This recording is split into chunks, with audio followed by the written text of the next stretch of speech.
আসতে বললেন কেন? কি আরো জোরে বলেন কি? সেই সমাজে আছে কি নাই? এলাকায় নাই মনে হয় কি আছে? রাস্তাঘাটে দোকানপাটে আপনি আমানত রাখলে সেটা নিজের টাকা মনে করে খেয়েবেন। আপনি যদি ধার দেন মনে করে যে আমি আর দেওয়া লাগবে না, এটা আমি পেয়ে গেছি। কি কথা ঠিক কিনা? এই অবস্থার মধ্যে রাসূল ১,৫০০ বছর আগে প্রত্যেকটা মানুষের সিদ্ধান্তগুলি দিয়ে গেছেন। মুনাফিকের আলামত এই তিনটা যার ভিতরে থাকবে সে হলো নিরেট খালিস মুনাফিক। যেটা বলেন না, নাউযুবিল্লাহ।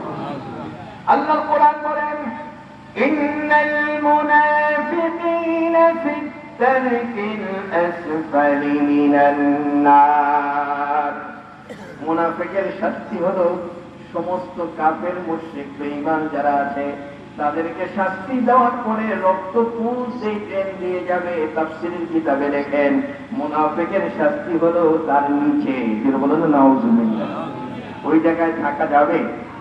ওই জায়গায় থাকতে কি রাজি আছেন আপনারা? তাহলে আল্লাহ যেন আমাদেরকে মুনাফিকি থেকে হেফাজত করেন, বলেন আমিন। আর একটু জোরে বলেন আমিন।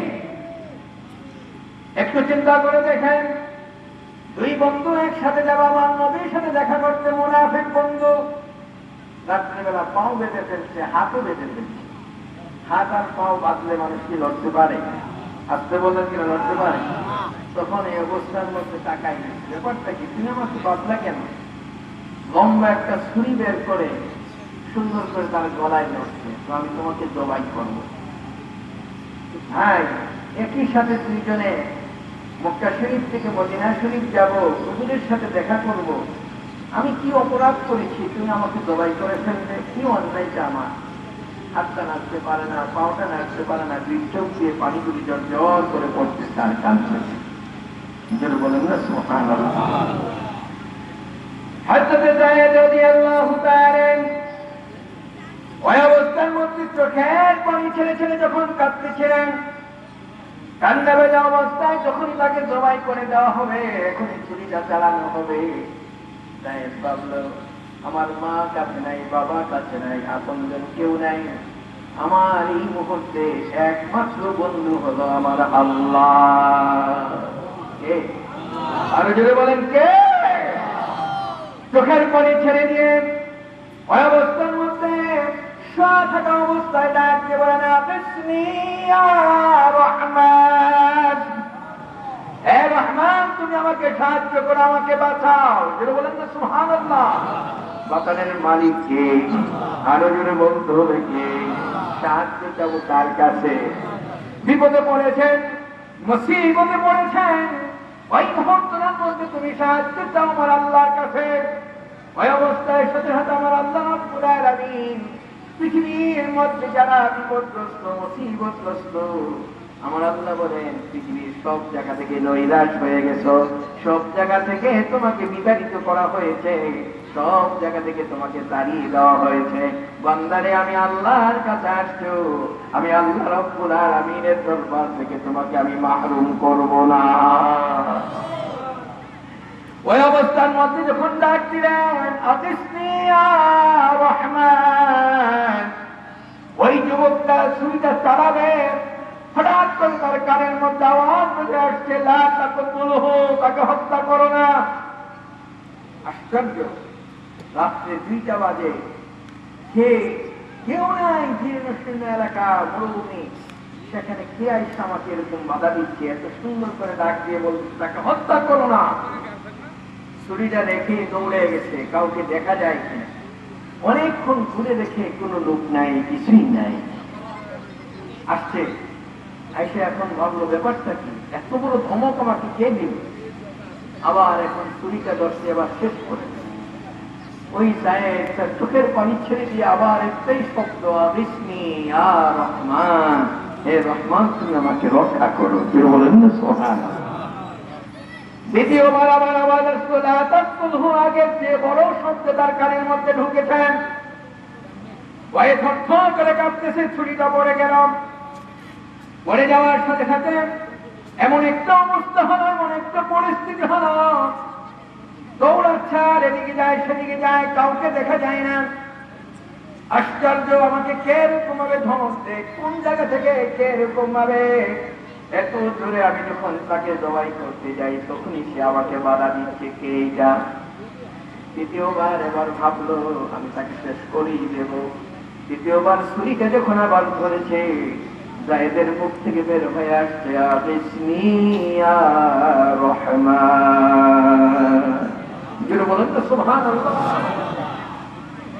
চোখের পানিতে ছেড়ে দিয়ে যখন এই অবস্থার মধ্যে কান্না শুরু করেছেন, আল্লাহ নবীর সাহাবী, হাত বাঁধা পাও বাঁধা নবীর প্রেমিক, নবীর আশিক, ওই অবস্থার মধ্যে হঠাৎ করে এত জোরে আওয়াজ আসছে, লা তাকতুলহু, তাকে হত্যা করো না। যখন এই কথা বলছে আবার ছুরিটা হাত থেকে পড়ে গেলে আবার দৌড়াচ্ছে। অনেকক্ষণ হয়ে গেল, শেষে ভাবলো এখন যদি আমি তাকে ছেড়েও দিই আমি তো বাঁচতে পারবো না, আমাকে তো শেষ করে ফেলবে। এই মুহূর্তে তাকে আমি হত্যা করেই ফেলবো। চতুর্থবার যখন তাকে ছুরিটা ধরেছে অবস্থার মধ্যে, ওই সাইদের চোখের পানি পড়ে আর কাঁদে, আর ওই অবস্থায় চিৎকার করে ডাক দিয়ে বলে আফিসনিয়া রহমান। আমার আল্লাহর কাছে যখন সাহায্য চাচ্ছে, চোখের পানি ছেড়ে দিয়ে ওই অবস্থার মধ্যে চোখের পানিগুলি পড়ে আর কাঁদে, ডাক দিয়ে বলে রহমান আমাকে রক্ষা করো। ওই অবস্থায় হঠাৎ করে দেখে সঙ্গে সঙ্গে একটা ঘোড়ার উপর থেকে একজন যুবক হাতে একটা তরোয়াল নিয়ে ঘোড়া থেকে নেমে, কোনো কথা নাই, ওই যুবকটাকে ছুরি চালানোর আগে আল্লাহু আকবার বলে মুনাফিকটার গর্দানের উপরে আঘাত করেছে। আরে তোর বলবেন না সুবহানাল্লাহ। মাথাটা একদিকে চলে গেল, দেহটা আরেকদিকে পড়ে আছে। মুনাফিক এখন শেষ। ওই অবস্থার মধ্যে জায়েদের হাতের বাটটা খুলে দেওয়া হলো, পায়ের বাটটা খুলে দেওয়া হলো। খুলে দেওয়ার পরে জায়েদ দাঁড়িয়ে গেলেন। জায়েদ যখন দাঁড়ালেন, দাঁড়ানোর পরেই যুবকটা দাঁড়িয়ে আছে। জায়েদ হাউমাউ করে কেঁদে দিয়ে যুবকটার হাত ধরে বলে ভাই এমন একটা বিপদের মুহূর্ত, রাত্রি 2টা বেজে গেছে, পৃথিবীর সব জায়গার দরজা বন্ধ হয়ে গেছে, কোন দরজা খোলা নাই, আমি তো কারো কাছে সাহায্য চাই নাই, কোন মানুষের কাছে চাই নাই, আমার আল্লাহর কাছে আমি চেয়েছি। আপনি কে, আপনার পরিচয়টাকে আমি একটু জানতে চাই।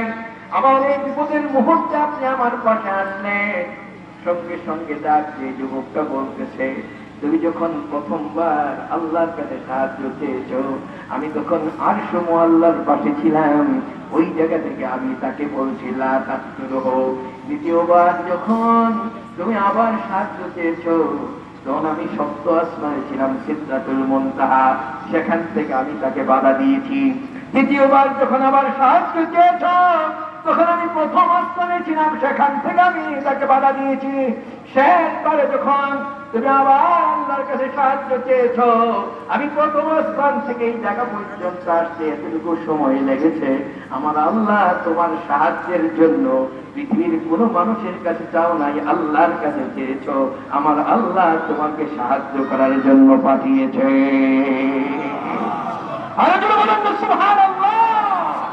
তাইলে বিপদে মুসিবতে সব অবস্থায় আমাদের চাওয়া পাওয়া কার কাছে? জোরে বলতে হবে কার কাছে? 2টা হাত উঁচু করে দেখান, নারে তাকবীর, নারে রিসালাত, সিলসিলা দরবার শরীফ, শাপলা দরবার শরীফ, নারে তাকবীর। আমার ভাইদেরকে বলবো, আমি কি এটা বলতেছিলাম আল্লাহর কাছে চাইলে পাওয়া যায় কি যায় না? জোরে বলেন, পাওয়া যায় কি যায় না? আজকে যারা এখানে বসা আছি, এই চাওয়া পাওয়া নিয়ে আমরা একটু যাই। আজকে মনে থেকে, দিল থেকে আমার নবীর সাহাবী মনে আসছে না, ভুলে গেছে। ওই সাহাবী আল্লাহর কাছে দোয়া করে, গরিব মানুষ, টাকা নেই, পয়সা নেই, কালো দেখতে ভালো দেখায় না, ঠিক ওই অবস্থার মধ্যে চোখের পানি ছেড়ে ছেড়ে কাঁদা আল্লাহর কাছে, মাবুদ আমার হাত দিয়ে যদি আমার নবীর সাথে একটু মুসাফা করতে পারতাম, আমি যদি দেহটা লাগাতে পারতাম, 2টা ঠোঁট দিয়ে যদি নবীর শরীরে একটু চুমু খেতে পারতাম, আমার জীবনটা ধন্য হয়ে যেত। আমার আল্লাহ রাব্বুল আলামিন তার আবেদনটা মঞ্জুর করে নেন। আমার আল্লাহ ডাক দিয়ে বলেন, পৃথিবীর কারো কাছে চাও নাই, আমি আল্লাহর কাছে চেয়েছ। আল্লাহ নবী ইন্তেকালের পূর্ব মুহূর্তে এক সপ্তাহ আগে হঠাৎ করে সকালবেলা একটু একটু হাঁটতে পারে, তিনি হাঁটা শুরু করলেন, কেউ নাই, তিনি চলে গেলেন ওই গ্রামের পাশ দিয়ে হাঁটতে হাঁটতে গিয়ে দেখে ওই বেদুইন গরিব মানুষটা খেতে কাজ করে, জমি কাজ করছে। আমার নবী সুন্দর করে গিয়ে পিছন দিক থেকে এরকম ধরলেন, ধরার সাথে সাথে লোকটা থরথর করে কাঁপা শুরু করে দিয়েছে, পড়ে যাচ্ছে। আল্লাহ নবী তাকে জড়িয়ে ধরলেন। ওই লোকটা কালো মানুষ, কুৎসিত মানুষ, সঙ্গে সঙ্গে আমার নবীর শরীরটা ধরে রাসূলের শরীরে খালি চোট লাগাচ্ছে আর চুমু খাইতেছেন, আর বারবার রাসূলকে ধরে এরকম ভাবে চুমু খায়, রাসূলের সাথে দেহটা ঘটতেছে আর লাগাচ্ছে আর হাত দিয়ে খালি মুছতেছে। আমার নবী ডাক দিয়ে বললেন, আমি যখন তোমার চোখে ধরলাম তুমি তখন কাঁপতে কাঁপতে পড়ে যাচ্ছিলে, কিন্তু এখন তুমি আমার হাতের সাথে হাত মিলালে, আমার দেহের সাথে দেহটাকে মিলালে, আর আমার শরীরের মধ্যে চোট লাগায় চুমু খাইলে, কারণটা কি? ওই অবস্থার মধ্যে কৃষক মানুষ, কারো মানুষ, গরিব মানুষ চোখের পানি ছেড়ে দিয়ে কাঁদা ডাক দিয়ে বলেন, ইয়া রাসূলুল্লাহ, ইয়া হাবিবাল্লাহ, যখন আমার চোখের মধ্যে আপনি ধরেছেন, আমার নাকের মধ্যে আমি জান্নাতুল ফেরদাউসের ঘ্রাণ পেয়েছি, মেসকাম্বরের ঘ্রাণ পেয়েছি। আমি বুঝতে পেরেছি এই ঘ্রাণটা দুনিয়ার কোন সাধারণ আতরের ঘ্রাণ না, এই ঘ্রাণটা রহমাতুল লিল আলামিনের হাতের ঘ্রাণ। আর বলেন সুবহানাল্লাহ। আমার নবীর হাতের সাথে যদি কেউ হাত মেলাতেন, আমার নবীর সাথে যদি কেউ মুসাফা করতেন, আমার নবীকে ধরে যদি কেউ চুমু খাইতেন, সারাদিন তার শরীর থেকে মেসকাম্বরের ঘ্রাণ বের হতো। যদি বলেন না সুবহানাল্লাহ। ওই অবস্থার মধ্যে এই জ্ঞানটা পাওয়ার পর আমি বুঝতে পেরেছি এটা আমার নবী আমার কাছে আসছে। আমার দীর্ঘদিনের স্বপ্ন, আমি দুনিয়ার কোন কারো কাছে সাহায্য চাই নাই, আল্লাহর কাছে সাহায্য চেয়েছি। আমি কালো মানুষ, কুৎসিত মানুষ, আমার দেহটা যদি একটু আমার নবীর সাথে লাগাতে পারতাম, আমার এই হাতটা যদি আমার নবীর হাতের সাথে মিলাতে পারতাম, আমি দুইটা ঠোঁট দিয়ে যদি আমার নবীর ঠোঁটের মধ্যে শরীরে একটু চুমু খেতে পারতাম, আমার জীবনটা ধন্য হয়ে যেত। ইয়া রাসূলুল্লাহ, ইয়া হাবিবাল্লাহ, আজকে আপনার খেদমতে আবেদন, আমার মনের আশা পূরণ হয়েছে, তাই নাকি কাহা?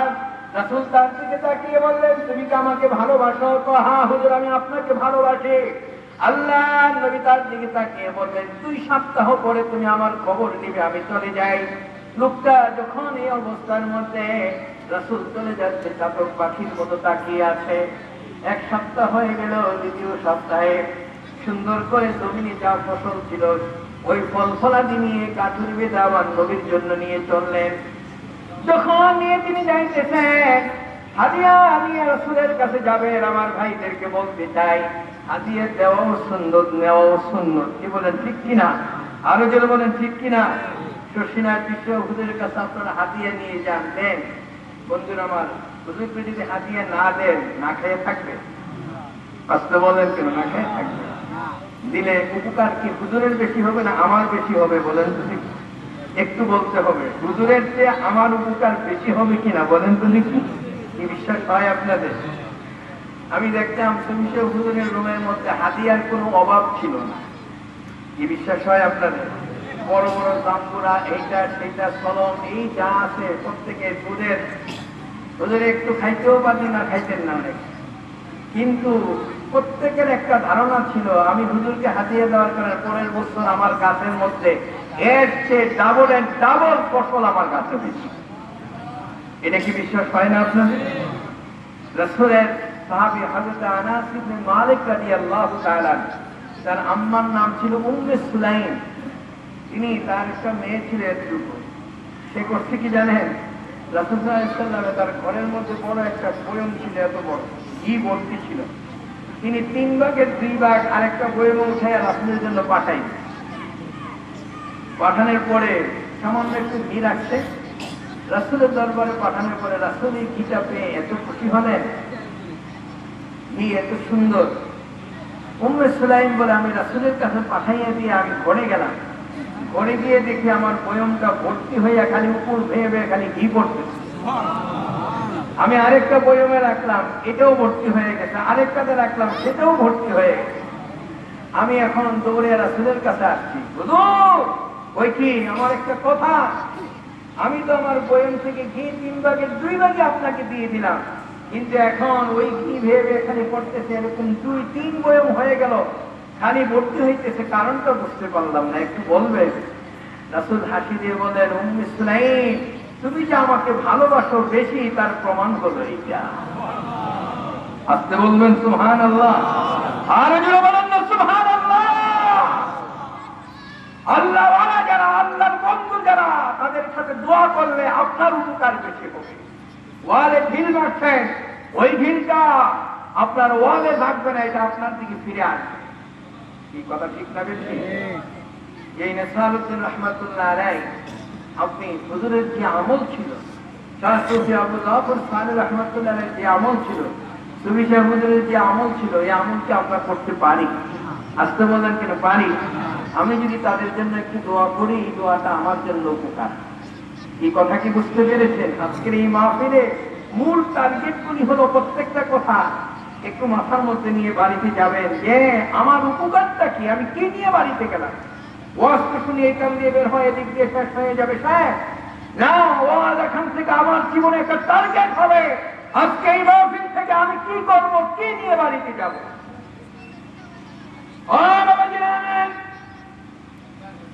আল্লাহ নবীর সাহাবীর কথা বলতেছিলেন, এক এক করে মনে পড়ে এক একটা ঘটনা। রাসূলের একজন সাহাবী আসছে, রাসূল সমস্ত সাহাবীদেরকে নিয়ে বসা, হুজুর হাসি দিয়ে বললেন, আজকে রাত্রে যে মানুষটা এই মসজিদে আগে যাবে সে জান্নাতি। জোরে বলবেন না সুবহানাল্লাহ? কথাটা কি বুঝতে পারছেন? যে মসজিদের মধ্যে আগে ঢুকবে সে কি? আর জোরে বলেন কি? জান্নাতি।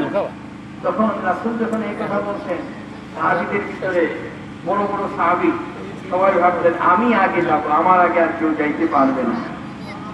প্রত্যেকেই চিন্তা করে মসজিদের মধ্যে ঢুকছে, গিয়ে ঢুকার পরে গিয়ে দেখে সবার আগে একজন লোক আগেই বসা, কেউ আর আগে যাইতে পারে না, সবার আগে। রাসূলের কাছে, হুজুর সবার আগে তো অমুকই চলে গেছে, সে তো ওই জায়গায় বসা। ভাই তাই নাকি? কাহা। পরের দিন আবার রাসূল সবাইকে নিয়ে বসলেন, আজকে রাত্রে যে লোকটা সবার আগে মসজিদে যাবে সে জান্নাতি। আরেকটু জোরে বলবেন না সুবহানাল্লাহ? আজকে চিন্তা করছে যেভাবে হোক তাকে আর ওই জায়গায় যাইতে দেওয়া যাবে না, আমরাই আগে যাব। আজকেও সবাই দৌড়ে গেছে, যাই দেখে যে ওই লোকটাই আগে গিয়ে বসে। দ্বিতীয় দিন রাসূল বললেন, আজকে রাত্রে যে আগে মসজিদে যাবে সে জান্নাতি। এখন ভাবলেন, আজকে তো আর কেউ যাইতে পারবে না, আমি আগে যাব।